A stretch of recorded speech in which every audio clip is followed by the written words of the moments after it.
Thank you and welcome to today's session on how every career can ensure the world of work can do the work of the world. If I could just ask everyone just to remain muted during the presentation, and if you've got any questions, then please do add them into the chat or then just raise your hands at the end of the session. The session today is being hosted by Dr. Cripps and Cathy. Karen is a senior lecturer in leadership at the business school.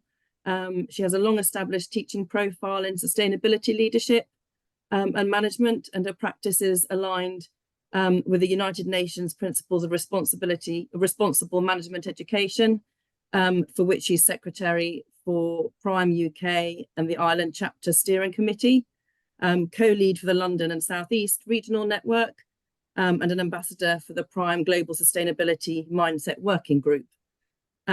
Cathy is a senior lecturer in education for sustainability and teaches on the environmentally sustainable business module, and also on our pre-masters program and pathways program. She leads the Future Pathways ESD project and curates the ESD Learning Lunches professional development series. Her particular area of interest involves looking at how to embed sustainability into HE learning and the barriers to doing so. So welcome everyone. We've got some more people joining us now. And I'll hand over to you. Thank you very much, Christelle, and thank you to you all for joining. If you would like to put into the chat what brings you here today and any questions you've got, then Cathy and I will be sure to address those as we move through.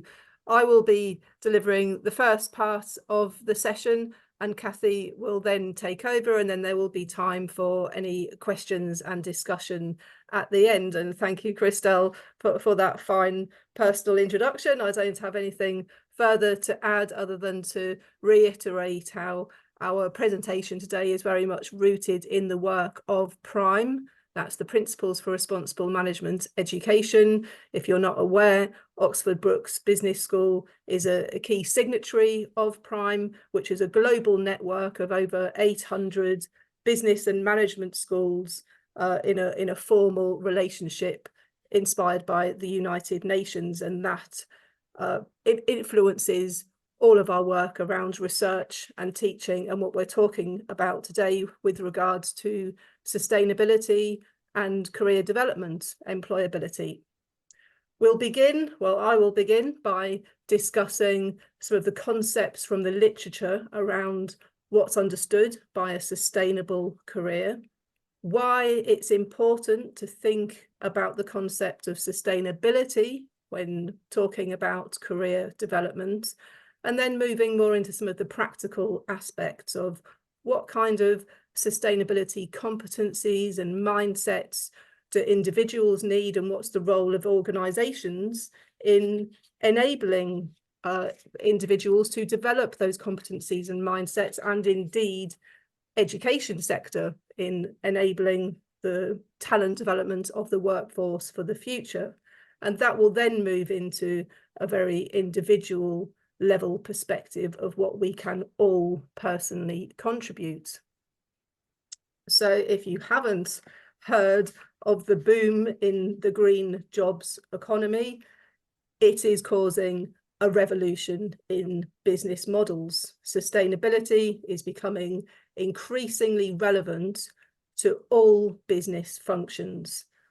And it might be that action is inspired by a perceived risk from not engaging in sustainability practices, or better, businesses might recognise that there is much opportunity from engaging in sustainability and have a motivation to want to get involved and to do business for good, as it's called.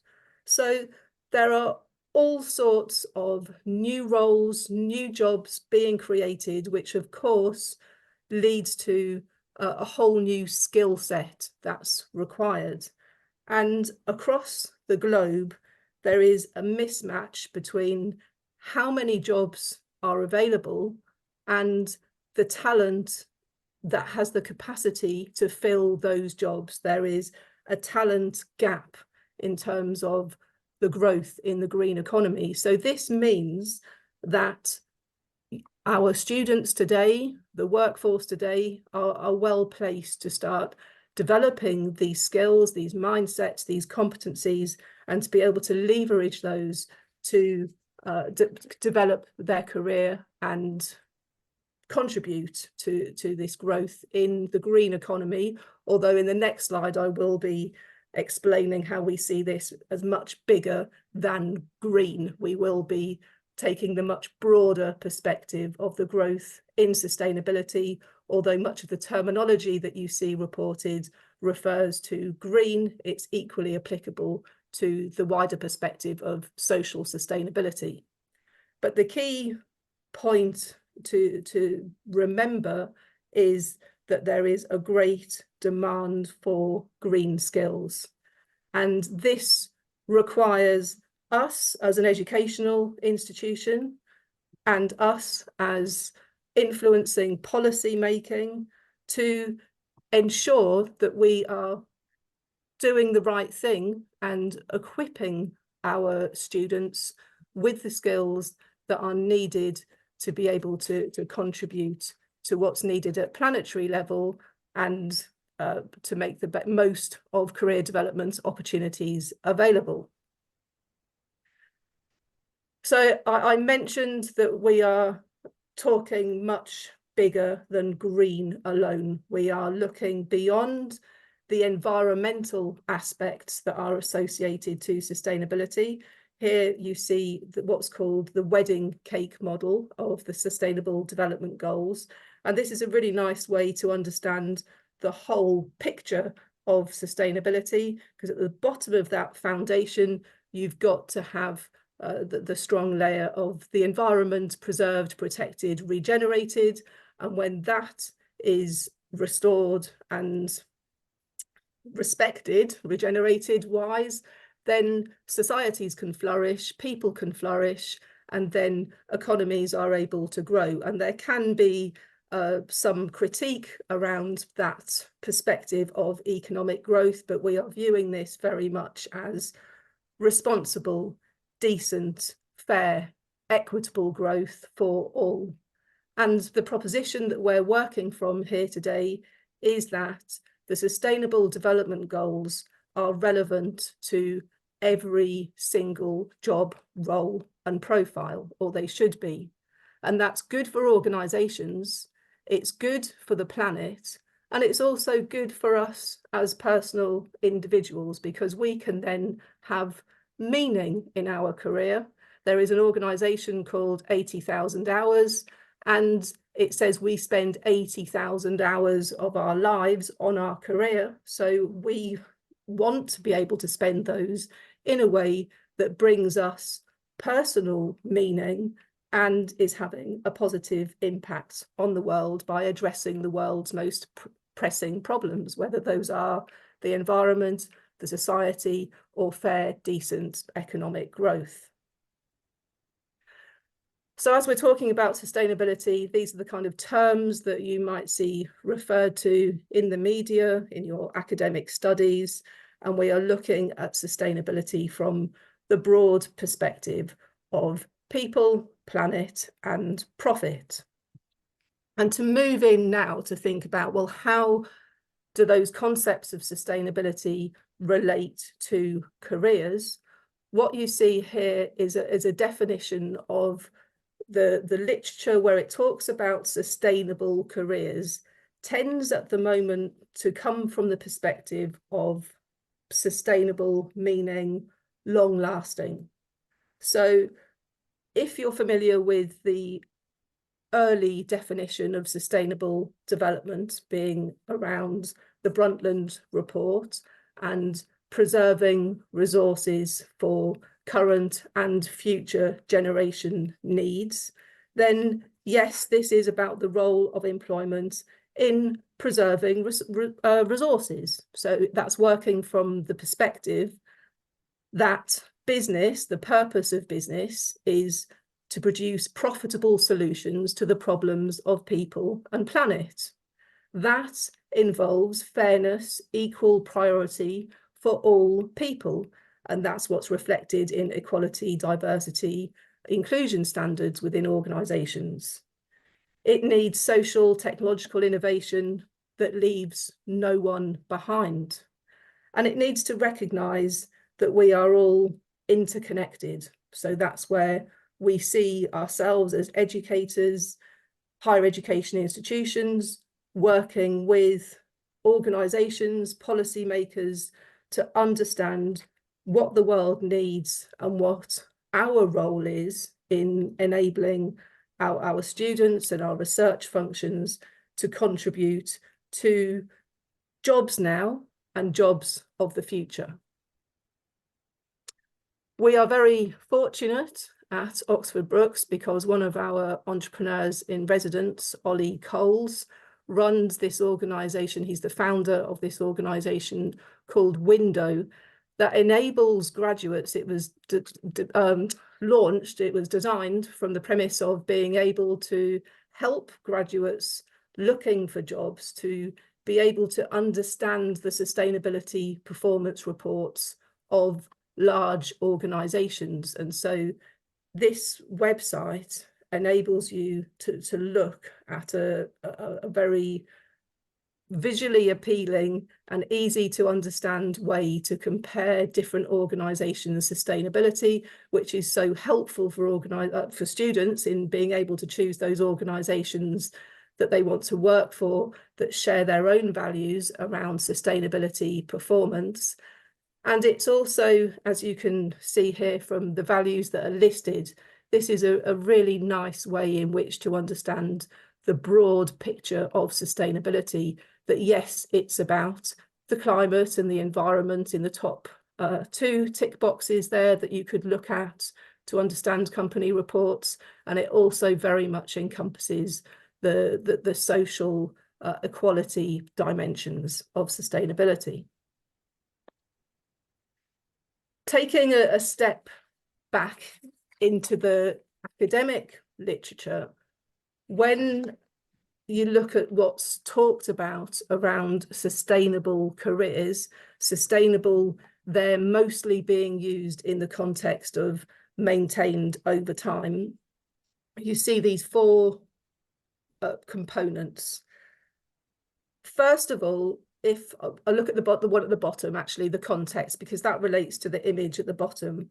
21st century careers, we live in what's often called a VUCA world. VUCA being volatile, V for volatile, U for uncertain, C for complex, and A for ambiguous. So careers are like riding the waves, quick-paced, unpredictable. You don't know, what's coming next, need to respond quickly. And whereas past generations, it might have been the concept of a career, one job for life, these days it's about boundaryless careers, lots of different directions that you can go in. And so when thinking about career support, career development, it's important to enable individuals to have agency, to be able to take charge of career development, and navigate these career pathways. So it's looking from the person perspective of individual agency. As I touched upon earlier with 80,000 hours, it's also about developing personal meaning. No one wants to be going to their job thinking, oh, how long have I got to keep doing this? We want to enjoy what we're doing and to get meaning from our work. The time perspective is recognizing transitions, changes over our lifespan, and how that changes what we want from our work, as our needs and expectations change. And then finally, that context is where we began. We're living at a time of a boom in the green economy, and so it's changes to the economy and societal patterns that impact the space in which we work. What we want to do, what we all want to do, is find that sweet spot. So if your eyes look at the right-hand side with the three circles there, the three dimensions, we want to feel happy, feel healthy, and be productive at work. That's our sweet spot. It's our personal fit where we are in flow in the right kind of career. So you see the concepts here that I'd just referred to in terms of people, person, context. And I'm going to talk you through this model by telling you a little story. So this is about Joshi. Joshi is the person of our story. She studied business management and she was hired by a management consulting firm when she graduated. It was a roller coaster of a job. It was full of challenging assignments. She was in a work hard, play hard culture, but she enjoyed it. Her dedication was noticed and she was rewarded with a fast track for a promotion scheme. So the new position required a lot of working hours and she adapted her lifestyle around it. She felt she was in the right context to suit hers. Her values aligned with the organisation. And that sense of personal fit meant that she was happy, she performed well, and the organisation looked after her well-being with lots of great perks and benefits. Oh, that was her success. So she was climbing the ladder. I forgot that picture. Then, about 10 years later, she felt that the culture of the organisation was changing as management changed. She began to feel the toll on her well-being, and with lots of overseas assignments, it began to conflict with her principles around not flying and sustainability, and her personal priorities began to change. She got married, she started a family. So she decided it was time for a change, and she took a leap into private consulting, offering her own. Then she was able to find more of her own personal agency in her working hours and projects, again finding her sweet spot where she felt healthy, she felt happy, and she felt productive. So that's a useful model for ourselves and for those perhaps within your teams to look at in developing a sustainable career, one that is sustainable for the person. If we're now moving that to look at the people, planet, profit aspects of sustainability and think, well, how do these two relate? We can compare what's called the capitals model. So what you see here was designed by Forum for the Future, based on the work of Jonathan Porritt, where these 5 capitals are what's said to enable sustainability within business, to enable business to meet the needs of both current and future generations. So recognise it's quite similar to the bottom layer of the wedding cake, which began with the environment being strong, because this has got everything encompassed by natural capital, looking after the natural environment, then leading into social, human capital factors, enabling then that fair, decent economic growth around financial capital, manufacturing capital. So this is the dominant paradigm within which we live. I would like to relate that to another fantastic model that I saw. Dan was in the room and he will recognise this because we base our master's module around this employability capital growth model. We find it a fantastic tool to help students diagnose what their capitals are, what their strengths are, and which capitals they could further develop.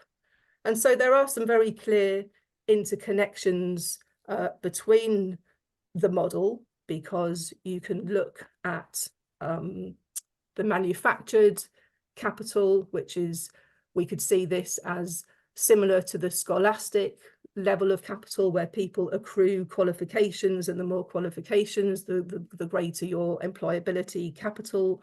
The financial capital from the Forum for the Future model can be linked to number 9, economic capital. So the access that students have towards finance, which influences where they can go, where they can study.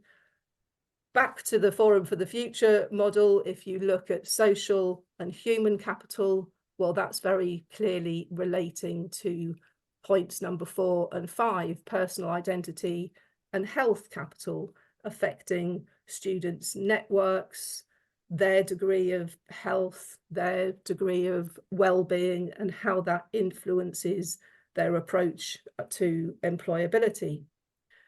What I would say is missing here, and what I would propose the employability capital model develops, is one of sustainability mindset capital. The more that we can enable our students to go into the world of work with a mindset that is looking to contribute to and to create opportunities for organisations to engage in people, planet, and profit motives, the stronger their personal well-being and their meaning from work will be, and therefore the productive they will be and enhance organisational performance. So a win-win situation. What's needed then, if organisations and those responsible for recruitment begin to look at designing sustainability in careers? Well, we would argue that it needs to move beyond just looking at the individual person and those concepts around lifespan and life sphere. And what's actually needed is a shift from only seeing the individual career development towards the development of the collective, and that is also the environment around us. And this is where, you know, we come into some complex thinking that challenges the notion of employability and what's needed, because within the paradigm within which we live, if you've heard of donut economics, that puts across the notion that we need to live within planetary boundaries. There are ecological limits within which we need to live. And if humans and the environment are to flourish, there needs to be a fair distribution of wealth, there needs to be a regenerative use of resources, and then all people can prosper. However, it could be argued, therefore, that for a career to be truly sustainable, then it would have to be acting within those planetary limits. And because we are an individualistic society, and because it's about competitive performance at work, it's about career growth as an individual, then how can that happen harmoniously within planetary limits? And this article argues that individuals may be able to sustain a career throughout their working lives, but may have contributed towards the depletion of the capital stock needed to meet the needs of future generations, and contributed to intragenerational inequity in the present. So that's quite a damning, striking thought for us to consider, that despite our intentions and how we want to live, we are in this complex environment in which we are perhaps depleting capital. So how do we flip this model around and look for any opportunity to ensure that we are acting and working within the donut? When looking at our own career potential, it can be quite common, or for students who are keen on sustainability, to say, yes, I want to work for the most sustainable organizations. I want to work for an organization like Patagonia, which is high at the top here in terms of organizational sustainability. And that's really great because you get passionate individuals working for organisations at the highest sphere of sustainability practice, and they can have high impact. The challenge can be, if you're in that top right quadrant, of how do you stand out from the crowd, because there's going to be a lot of great organisational practice, lots of people contributing. So will you be able to make a great difference, particularly at the early stages of your career? So therefore, our proposition to you would be to also be considering those organisations that are acting at the lower end of sustainability practice, because by going into such organisations, and I won't name them here, but I will let you ruminate on what kind of organisations they might be, you can have very high individual impact.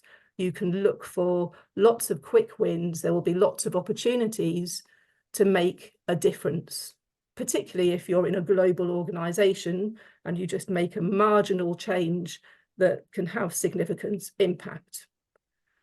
And of course, if you're on the left-hand side of the scale and you're in a sustainable organisation, why would you not get involved? Because it can offer you so many more career development opportunities. And if your organisation doesn't seem to have a sustainability strategy, doesn't make it explicit within job roles, then again, it's time that you can work with your organisation to make that transformation.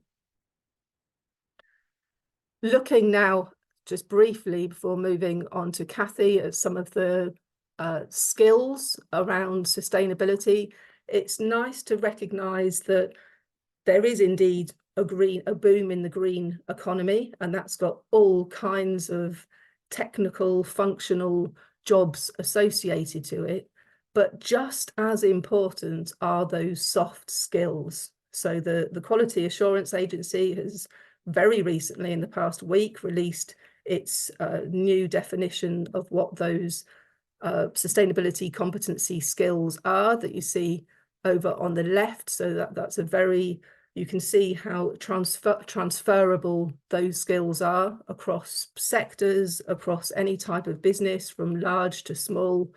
And what's needed is not just the more technical, functional, instrumental skills, which could also be seen as functional within an organisation context, but it's looking at those soft skills. So another one of our entrepreneurs in residence at Oxford Brookes is Charlie Cox of Climate Change Coaches, and her work is all about enabling the green transition through soft skills, looking at how in organisations people need to have those skills of communication, influence, building coalitions in order to bring about the transformative change that is needed. So this really clearly highlights that there is opportunity for every single job role to address sustainability. And the final slide to leave you with on that thought is Project Drawdown has developed an excellent job action guide for climate solutions at work, which clearly showcase per function how every job role, job function aligns to climate work. And what we would like to see is this developed for SDG action guides, so that it also captures equality, diversity, inclusion, community roles, specific for each job function. My section is going to be looking more at this necessity for a sort of wholesale paradigm change, really, within our workplaces and our working worlds, in the same way that we look often at the need for changes in education to bring around education that teaches for more just and sustainable futures. There are many, many stories within our worlds of work that are not working towards sustainability. And as the iceberg model, which I'm sure many of you are familiar with from communication theories and business models as well, looks at what's visible above the iceberg and what is not so visible below. And I thought this was a good image to choose, because beneath, of course, you can see the plastic bag. So I guess the key element of my part of this talk is to look at the ways in which the world of work can really truly make a difference. So there's huge numbers of hours that Karen was talking about that we work, and the fact that work is a social relational space in which we are learning, hopefully lifelong learning, throughout our careers. And as Karen mentioned, our graduates will be looking at a working career that swaps upwards from 22 different jobs in their lifetimes. And so there's a real potential there for the transformative change, the wholesale paradigmatic change that is needed in order for us to try and work towards the Sustainable Development Goals within the timescales that we've got. So as Donella Meadows, the American environmentalist, explains, it's this ability to change mindsets that really sits at the heart of the potential of our working lives to make a difference towards a more sustainable world. I'm drawing here on Ken Wilber's 4 quadrants, which looks at, it's the AQUAL model that looks at this idea of everything either being within an internal or external axis or an individual and collective. And much of what we've been looking at, these ideas of ESG and the Sustainable Development Goals and sort of working practices around sustainability are aimed at an external view. So on an individual level, that looks at perhaps our recycling behaviours, our habits to recycle to or from work, for examples, and initiatives and leadership. And in a collective sense, that is things like the SDGs and institutional drives towards things. But what Donella Meadows and many others from across disciplines and the research tells us is that the change needed is really in the lower element of the iceberg. So there's values and beliefs, that purpose and mission and identity you can see in the blue top left-hand corner there. Those individual elements are absolutely crucial to changing unsustainable paradigms, which arguably is where we're at, or we wouldn't be sitting in the Anthropocene as we are. And the collective ones as well, that really looks at collective assumptions, our sort of collective stories. How do we move through our worlds of work? What are those worlds of work doing towards either underpinning unsustainable practices or working us towards more just, equitable and sustainable ones? So I'll do a little bit more on the sustainability mindset principles in the following slides. But this idea is picked up by Isabel Romanowski of looking at those. We need to look at the internal, the changing from the inside out, as Karen and I have talked about previously, and we need to look at those collective elements that sit beneath that that iceberg, that paradigm. So moving on, this is underpinned by transformative learning. A lot of my work involves working in spaces around transformative learning, and this is looking at it from a workplace perspective. So Stephen Sterling, probably the sustainability heavyweight, has given us this model of transformative learning. How do we change these paradigms? How do we change society in order to work towards those Sustainable Development Goals? And how do our workplaces do that? So you'll see on the left-hand side this idea of first order change. So where we're using, for example, we're learning how to do things better, is what he's saying in that stream there. It's about metacognition, so it's about cognition, it's about doing things more efficiently and effectively, doing things better, what he calls conformative learning. Second order change is at a next level up and looks at challenging and changing some of our assumptions and ultimately doing better things. So that he names reformative learning. But where we're trying to aim for, that bottom area of the iceberg, is this notion of epistemic learning. So paradigm change. This is where we reframe the way that we look at things. And my argument is that work and our working environments have a huge potential to do that, and they're not doing that at present. So Arjun Vals talks about this. He's the UNESCO chair for transformative learning and various education for sustainability learning initiatives. He looks at this from a social learning revolution perspective.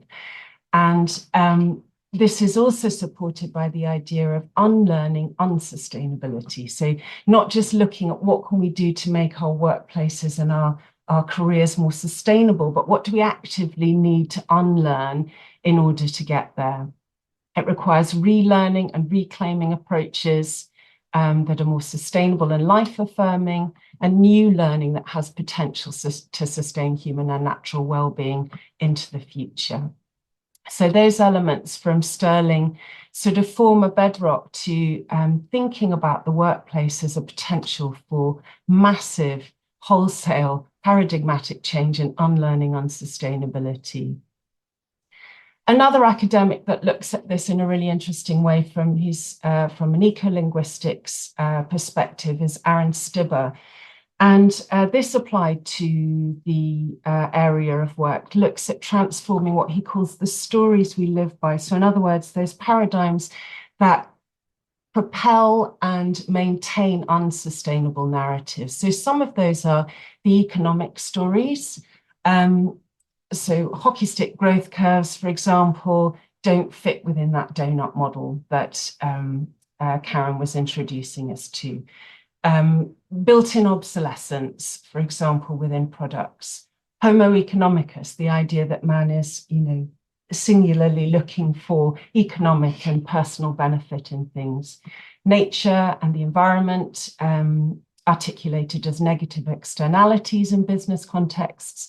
And this notion that's really strong and really difficult to undermine and to change is this idea that competition trumps cooperation.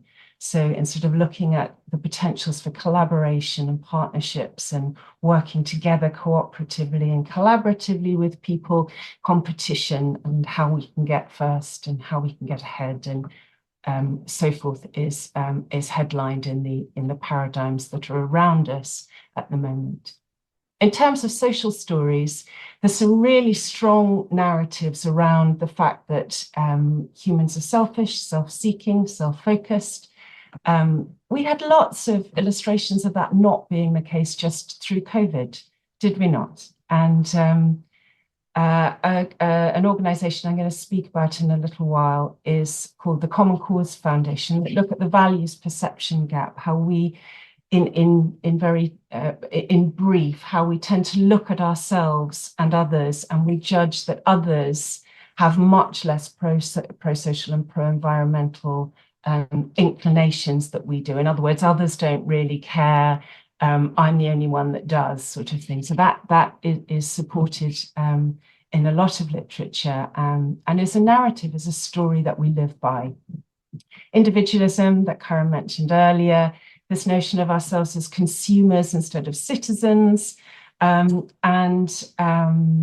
the ever pervasive notion that we can find meaning through consuming, through leisure activities such as shopping or whatever, are infuse our environments and tell us that these are the sort of the social stories through which we live, and one of polarization as well.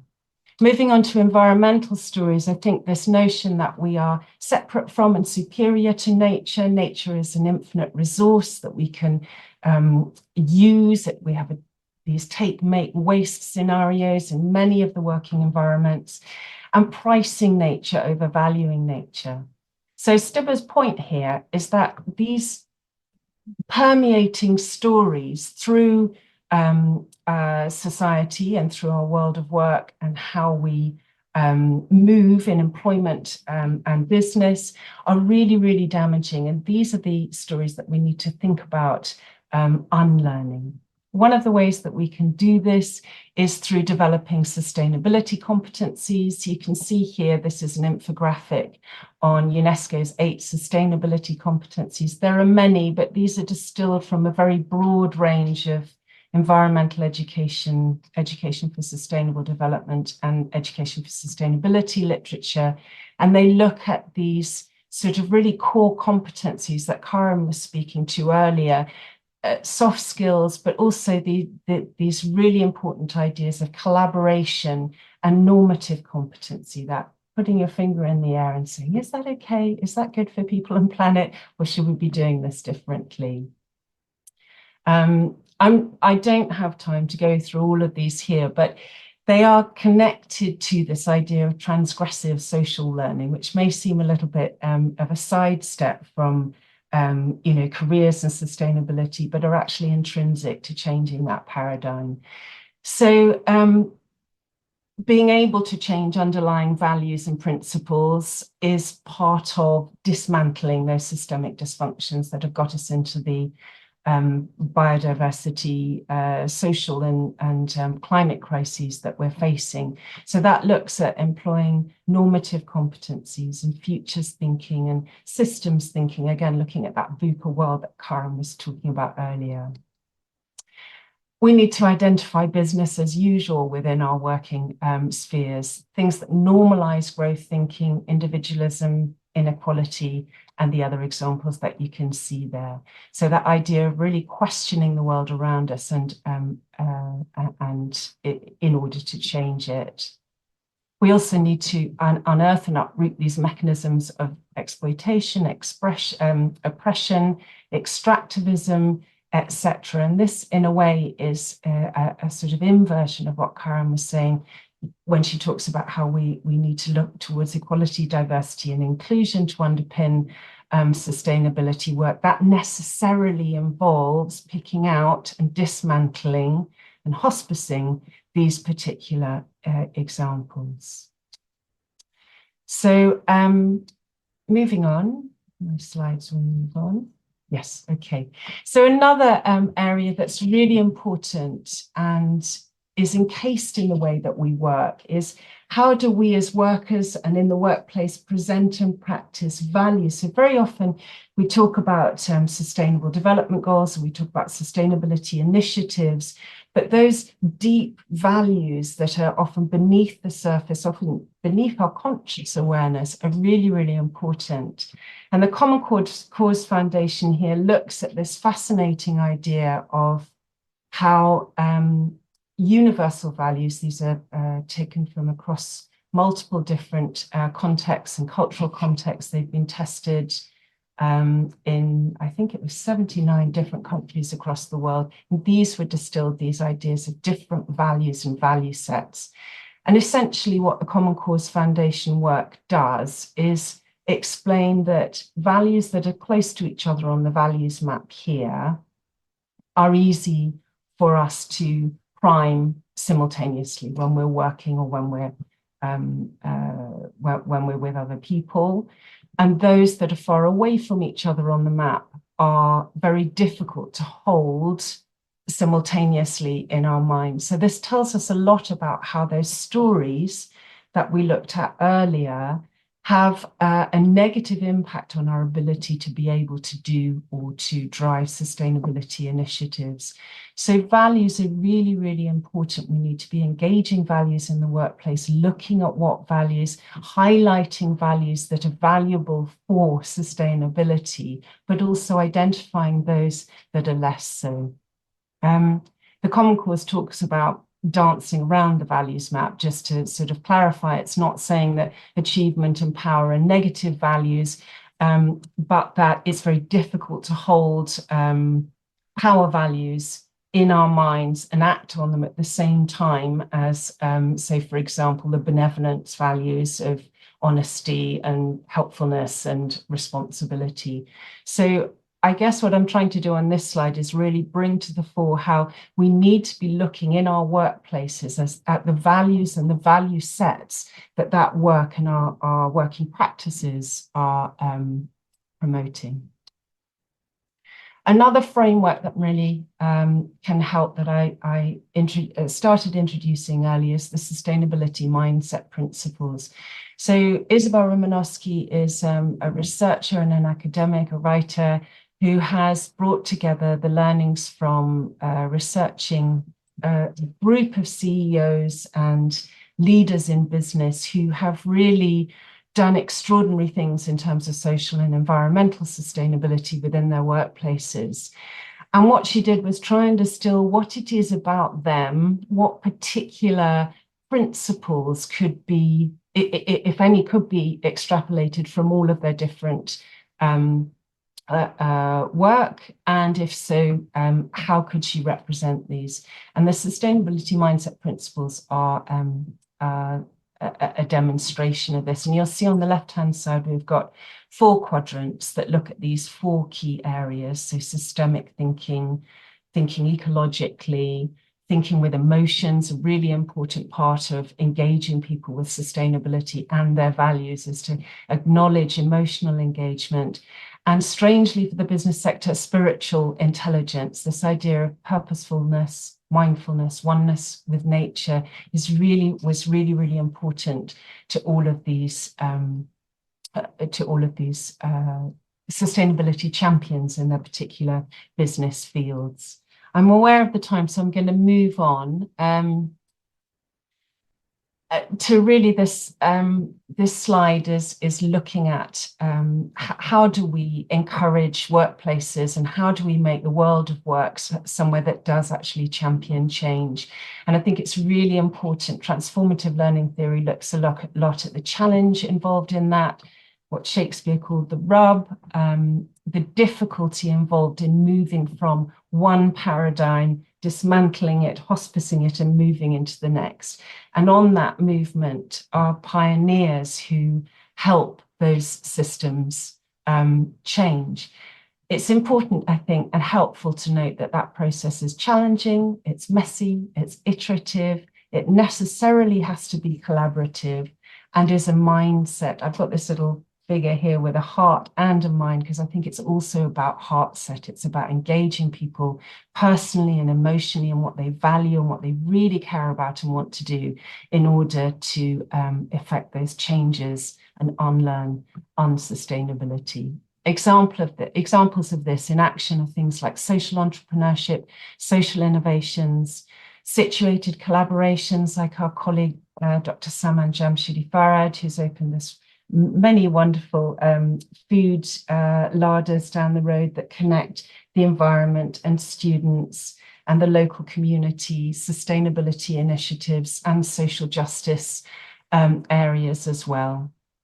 Other things involved in this mindset are around regenerative. So for example, we don't have SDG 8 with sustainable that looks at, sustainable growth and sorry, my door's just knocked, which is throwing me off a little bit.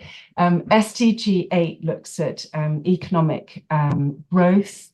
We don't have SDG 8 that looks at economic regeneration, for example. We also need to think about well-being creation and public and private partnerships as chief areas in which work can really contribute. Somebody really wants to get in. Okay, so what can sustainability do for careers, or reframing that, what can careers do for sustainability? And I'm just going to have a look at this last slide here that Karen shared with me from Microsoft, that looks on the right-hand side at these areas of skills and knowledge and competencies that are really important: systems thinking, design thinking, futures thinking, etc. And I'm going to add to that, for what we need to think about, for what are those design thinking, futures thinking, critical thinking elements for? And Vals again, Arjun Vals argues that these need to be for catalyzing change, encouraging disruption, embracing discomfort, promoting sustainability, facilitating collaboration and innovation, enhancing resilience organizationally, and creating a culture of learning and continuous improvement. So I guess the purpose there about empowering workforces is not just to put in place sustainable practices and aims and regulations and initiatives towards sustainability, but also to uproot those practices that are not sustainable and that are not leading us in the right direction.